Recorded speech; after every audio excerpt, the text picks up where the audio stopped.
Hello everyone, OCD అంటే ఏంటి?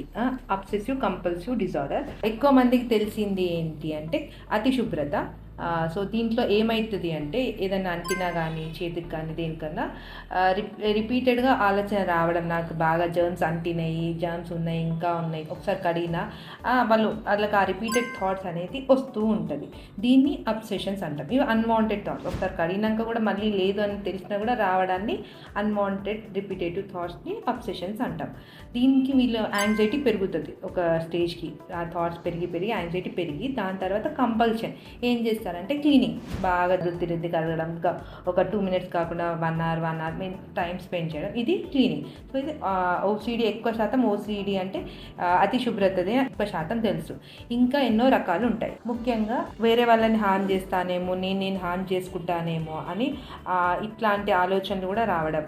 జపం చేయడం కానీ, ఏదైనా పని నడిచేటప్పుడు ఇన్నిసార్లు కౌంట్ చేసుకొని ముందుకు వెనక్కి రావడం కానీ, ఫ్లోర్లు ఒక 10-15 times ఎక్కడం, కిందికి చేయడం, ఇట్లా చేస్తేనే ఇట్లాంటి ఈ హామ్ వేరే వాళ్ళకి కాదు, లేకపోతే నాకేం కాదు అన్న ఆలోచనలు చేస్తూ ఉంటారు. ఇంకొకటి పర్ఫెక్ట్గా ఉండడం, ఏదైనా సిమెట్రికల్గా అంటే పద్ధతిగా ఉండాలి వస్తువులు కానీ ఏదైనా.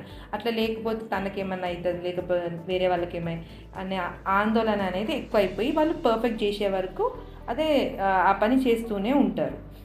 ఇది కాకుండా రీఅష్యూరెన్స్ తీసుకుంటూ ఉంటారు. ఇట్లా నేను చేసింది కరెక్టేనా, వాళ్ళు అది కరెక్ట్ అనే వరకు వాళ్ళ యాంగ్జైటీ పెరిగిపోతుంది. వాళ్ళు అష్యూర్ చేయగానే యాంగ్జైటీ అనేది తగ్గుతుంది. చెకింగ్ చేస్తూ ఉంటారు, అంటే స్విచ్చెస్ కరెక్ట్ బంద్ చేసినామా, లేకపోతే గ్యాస్ సరిగ్గా బంద్ చేసినామా. ఒక్కసారి కాదు, ఇట్లా వీళ్ళు రిపీటెడ్గా చేసి ఆ టైం అనేది కన్స్యూమ్ పోయి చెక్ చేస్తూ ఉంటారు. ఇట్లాంటివి కూడా చేస్తూ ఉంటారు. ఇలా చిన్న స్థాయిలో ఉన్నప్పుడు ఎట్లాంటి ఇబ్బందులు ఏమీ ఉండదు. అంటే వేరే కానీ తీవ్రత పెరిగే కొద్దీ వాళ్ళ లైఫ్ అంటే వాళ్ళు చేసే రోజువారీ పని మీద ఎఫెక్ట్ కావడం కాకుండా ఇంకా వేరే వాళ్ళకు కూడా ఇబ్బంది పెడుతుంటారు. సో అట్లా సివియారిటీ పెరిగినప్పుడు మీరు ఖచ్చితంగా సైకియాట్రిస్ట్ హెల్ప్ తీసుకోవాలి. ఈరోజు ఈ టాపిక్ డిస్కషన్ చేసుకోవడానికి కారణం 12th October నుంచి 18th వరకు ఓసిడి అవేర్నెస్ వీక్ వరల్డ్ వైడ్గా జరుపుకుంటారు. ఈ వీడియోని షేర్ చేయండి, ఓసిడి గురించి అవేర్నెస్ పెంచండి. నేను డాక్టర్ స్వర్ణ, అర్క రామచంద్ర సైకియాట్రిక్ హాస్పిటల్, సిద్దిపేట్. 24/7 అవైలబుల్లో ఉంటాం.